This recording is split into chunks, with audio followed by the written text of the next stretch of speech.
In a forest as black as pitch, the only sound was the desperate, ragged breathing of a man, like a cornered animal.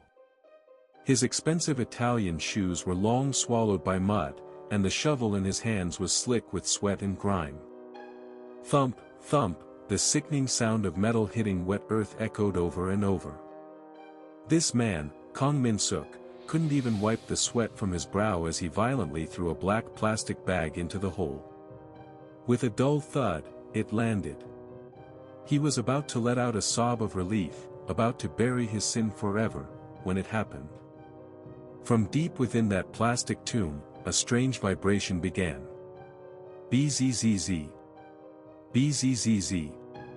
A call was coming from the phone that was supposed to be dead, from the person who was supposed to be gone. Min-suk's eyes widened in sheer terror. As if possessed, he plunged his hands back into the dirt, tore open the bag, and snatched the phone. Through the static, a woman's voice, sickeningly cheerful, chirped in his ear. "Darling, did you really think it was over? Oh, we're just getting started. Let's turn back the clock." Exactly 72 hours before this nightmare began, Kong Min-suk's life was a flawless blue sky. We find him at the Grand Hotel Ballroom, at the National Architecture Awards. The light from 100 crystal chandeliers was nothing compared to the blinding flash of cameras pointed at him. Dressed in a perfectly tailored tuxedo, he held his trophy high, a relaxed, confident smile playing on his lips. That night, Min-suk stood at the very top of the magnificent sandcastle he had built for himself. A graceful wife, a daughter at a prestigious university, a reputation that was the envy of his industry. He sipped his champagne, utterly convinced this perfect moment would last forever. But as the toasts and praises swirled around him, sweet as honey, his memory just snapped. Like a film reel cut in two. The next morning, it wasn't the scent of fine hotel linens that woke him. It was the stench of cheap air freshener and damp regret. Clutching his splitting head, he opened his eyes to the stained ceiling of a cheap motel room. The other side of the bed was empty, but a single long strand of hair lay coiled on the pillow like a serpent. And on the vanity mirror, smeared in horrifying red lipstick, was a phone number. Before Min-suk could even process the scene, his own phone buzzed. A single video file. With a trembling finger, he pressed play. And there it was, his own naked body, passed out on the bed, and next to him, a strange woman with an unsettling smile. The text that followed was enough to stop his heart cold. 1 second away from sending this to your family group chat. On pure instinct, Min-suk buttoned his shirt and dialed the number from the mirror. The voice on the other end was calm, her demand simple, $30,000. Min-suk let out a breath he didn't realize he'd been holding. To one of the top architects in the country, $30,000 was nothing, a small price to pay to erase this stain on his honor. He thought of it as a simple fee for a one-night mistake. He immediately transferred the money from a secret account. His fingertips were trembling, but he straightened his tie in the mirror, trying to regain control. Nothing happened, he whispered to his reflection, as if trying to hypnotize himself. It was just a bit of bad luck. But he had no idea. He didn't know that you can't plug a hole in a dam with money, and that the disaster about to pour through was only just beginning. Just 3 hours after he sent the money, his phone buzzed again. This time, it was a picture. It was him, from behind, putting the money in a subway locker. And another, a picture of his daughter walking to school just that morning. The text followed, payment confirmed. But Mr. Kong, we did a little digging. Your history of bribing city officials for building permits is quite interesting. This time, it wasn't 30,000. They wanted $500,000. All the color drained from Min-suk's face. This wasn't some simple one-night stand blackmail. These people had put his life under a microscope, and they saw every single ugly secret. His office fax machine whirred to life, spitting out a piece of paper. It was a photo of his wife shopping, with a note scrawled in red ink below it, "Imagine how devastated your wife will be to learn the truth." Min-suk crumpled the paper in his fist and let out an inhuman scream. $500,000. It wasn't cash he could just pull out of a hat. But only one thought screamed in his mind: if this gets out, my life is over. For a perfectionist like him, a single flaw was a fate worse than death. So he finally crossed a line he swore he never would. Late that night, in his empty office, he logged into his company's accounts.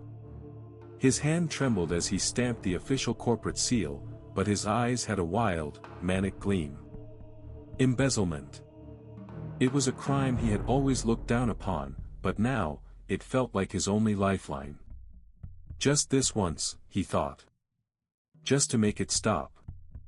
But the blackmailers, as if watching his bank balance in real time, demanded more money, with shorter deadlines, each and every time. Min-suk was losing his mind. Pushed to the absolute edge, Min-suk made his worst choice yet. He contacted a fixer, a name he'd found in the darkest corners of the internet. In a grimy back alley, inside a black sedan with tinted windows, a secret deal was made. "That woman," Min-suk said, his voice raspy. "I need you to silence her, permanently." He passed over a thick envelope of cash and the woman's information. Kong Min-suk, the elite architect who wouldn't even kill a mosquito, had just ordered a murder to protect his reputation. He didn't call it murder, of course.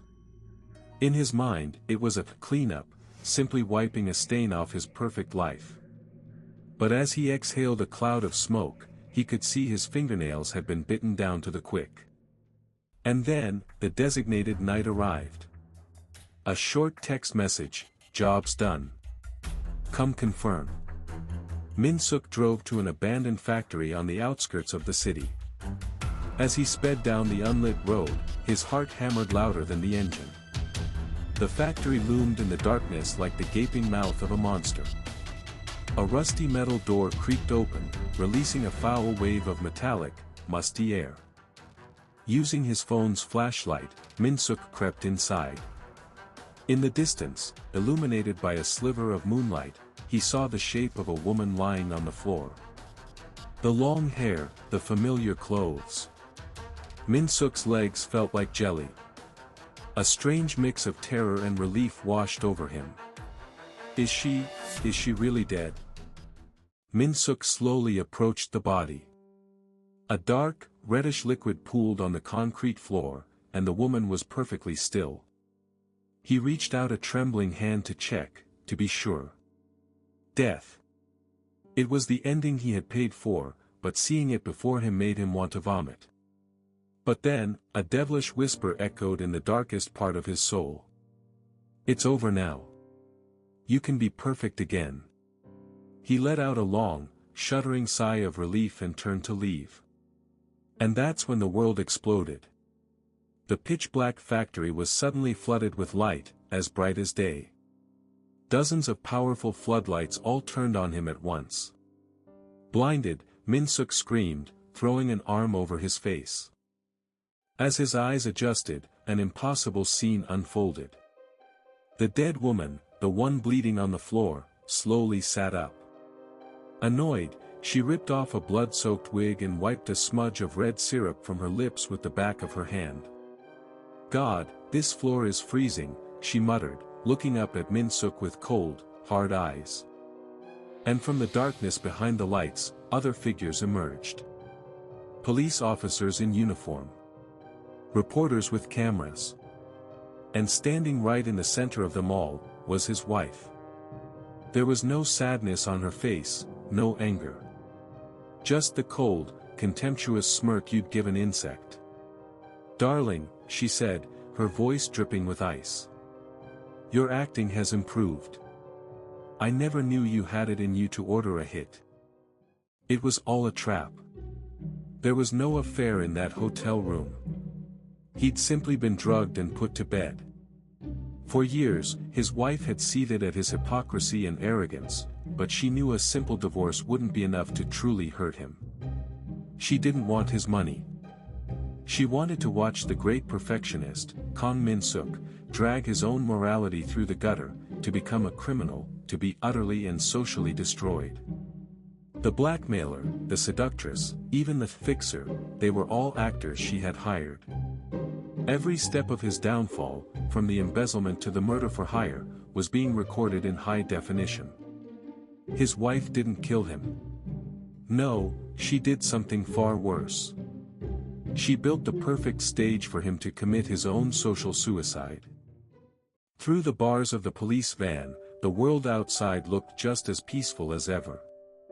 In handcuffs, about to be taken away, Min-suk looked back one last time at his wife. But she had already turned her back on him, walking away with a lightness in her step, as if a great weight had finally been lifted from her shoulders. It was only then that Min-suk understood. The perfect reputation he had fought so desperately to protect was nothing more than an illusion. To cover a $30,000 lie, he embezzled $500,000. To wash away the imaginary stain of an affair, he became a man who would hire a killer. He had built a magnificent sandcastle with his own two hands, only to demolish it just as completely. We hear that digging sound again, scrape, scrape. But this time, it's not a rainy forest.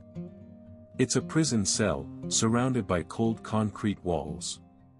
Min-suk, in a blue uniform with his inmate number stamped on the chest, is turning over the soil in a small flower pot with a plastic spoon. He plants a single wilted flower and gives a hollow smile. "It's so well built," he whispers. "Perfect." It's impossible to know if he's talking about the flower pot, or the ruins of his own life. A sliver of sunlight pierces the tiny window, illuminating the dust motes dancing in the air. Dancing, just like that woman on his sandcastle. The perfect man, Kang Min-suk's 72 hours of hell had ended here, reduced to a handful of dirt in a pot. We all do it, don't we? We tell a bigger lie to cover up a smaller one. We think we can fix a small crack, but end up bringing the whole wall down. But what Kang Min-suk lost wasn't just his money or his reputation. He lost the chance to ever forgive himself. What if, when he got that first threatening call, he had just confessed? If he had just been honest and asked for forgiveness? Maybe we all have a fragile sandcastle we're trying to protect in our hearts. And when the tide comes in, you have to ask yourself, what are you willing to do to keep it from washing away? That's all for tonight.